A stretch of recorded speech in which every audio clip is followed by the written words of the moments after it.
convidei Jesus pra jantar lá em casa. Preparei frango assado pro jantar.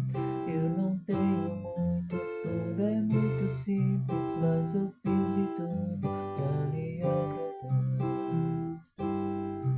Tudo preparado e a mesa posta. Alguém bateu a porta, corri atender. Era um mendigo, estava faminto e pediu alguma coisa pra comer. Eu pensei agora, o que é que eu faço? Se eu tirar um pedaço ele vai perceber. Mas tirei com jeito uma coxa do frango e dei pro mendigo pra ele comer. Ele foi embora dizendo obrigado e que sua mesa nunca falte o pão. É feliz o homem que tem caridade e que traz o amor em seu coração.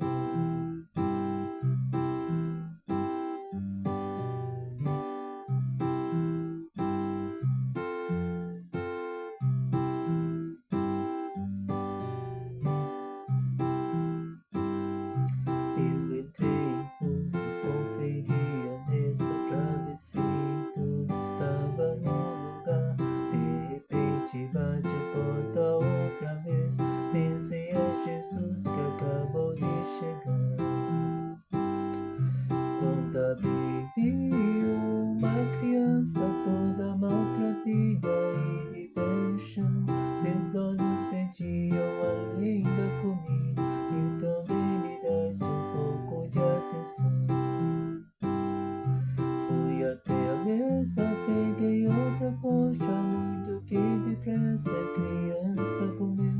Vi a alegria estampada em seu rosto, quando no sorriso ela me agradeceu. Muito obrigado, que Deus me abençoe e que em sua mesa nunca falte o pão.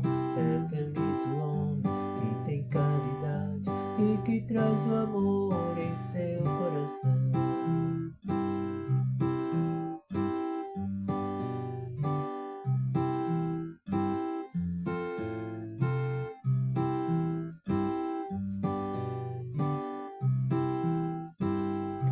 Passou mais o tempo, chegou Jesus e sentou à mesa para a refeição. Ele olhou pro frango e disse: se come, e me espantei quando ele disse não.